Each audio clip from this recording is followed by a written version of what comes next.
Okay, let's put this up on the screen. This is Ron DeSantis from Florida. He is a problematic conservative, to say the least. He said on Twitter, today I announced bold legislation that creates new criminal offenses and increases penalties for those who target law enforcement and participate in violent or disorderly. Disorderly is whatever they decide it is. Violent or disorderly assemblies. Clearly a violation on our right to assemble. Clearly a violation because the police are capable of making it disorderly at the drop of a dime.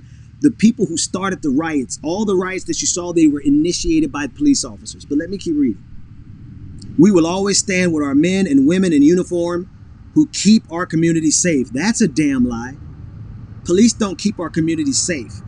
This is not The Walking Dead, where if Rick and Michonne aren't standing on top of the gate, that the barbarians and the walkers will get in. That's not what the police do. The police don't keep you safe. The police show up after the fact. But I digress. Let's see what's on this legislation. Disorder and Looting and Law Enforcement Protection Act. New criminal offense to combating rioting, looting, and violence. Prohibition on violent or disorderly assemblies. It's now a third-degree felony. Prohibition on obstructing roadways. So if you protest in the streets, it's a third-degree felony. Prohibition on destroying or toppling monuments. Oh, this is a white supremacist act. Don't make a damn. Tear down every single monument to white supremacy in this country. Second-degree felony. Prohibition on harassment in public accommodations. That means if you go to a place and you protest, someone's having lunch and you protest them or you disrupt them, let me get some chapstick a minute. Then that is what? What is that? A first-degree misdemeanor. RICO liability? Get the hell out of here. RICO liability attaches to anyone who organizes or funds a violent, disorderly assembly. RICO was actually put into law as a way of prosecuting the mob and the people connected to the mob. Generally, it's used on the federal level. I don't follow state legislation enough to know how many states use it as a state level, on the state level. But this is what they're saying. They're saying now they probably will come and get me if I was in Florida and I tweeted something positive about a protest, and they could use RICO, even though I wasn't out at the protest, they could use RICO to come and get me because I supported it. And certainly if you organized it. Let's keep going. Increased penalties, mandatory minimum jail sentences, offense enhancements, and citizen and taxpayer protections measure. No defund the police permitted. Prohibits state grants or aid to any local government that slashes the budget for law enforcement services. So now if you cut, thank you for sending this, Stephen. I'm gonna zoom in. If you cut the budget of the police, no, he's saying he's going to prohibit you in the state of Florida from ever cutting the budget of the police, which means an ever increasing budget situation for police officers. Nothing fascistic about that at all. Sarcasm, obviously.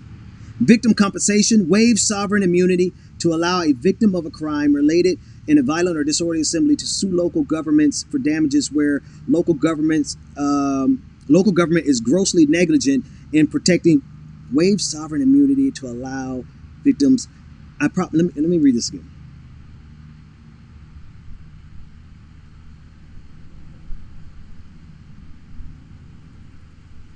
Interesting.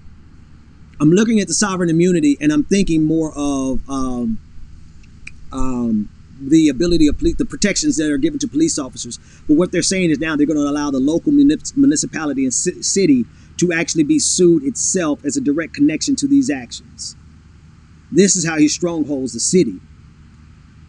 Government employee benefits, terminates state benefits and makes anyone ineligible for employment by state or local government if convicted for or participating in a violent or disorderly assembly. Again, they will define disorderly however they damn well please. Finally, bail, no bond or bail until first appearance in court. if charged with a crime related to. So this is their way. I'm sorry, I don't mean to cut that one short. Let me scroll up so you can see that one more. That's the final one.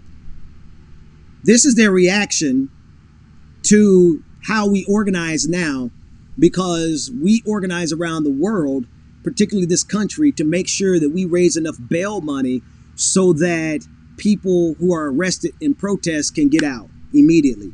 And this is what it's saying: no bond or bail until first appearance in court if charged with a crime related to participating in or a violent, disorderly assembly, rebuttable, I guess, presumption against bond or bail after first appearance.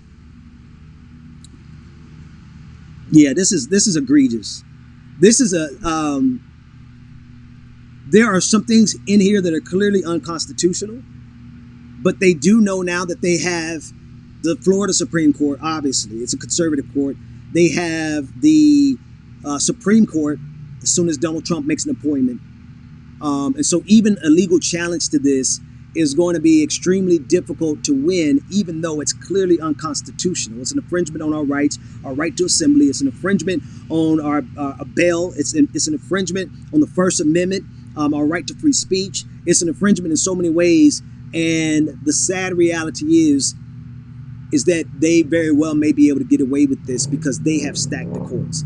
And I think that's why it is vitally important that people understand the seriousness of the moment and why so many of us are in full combat mode, rhetorically speaking, with regard to Ruth Bader Ginsburg's seat.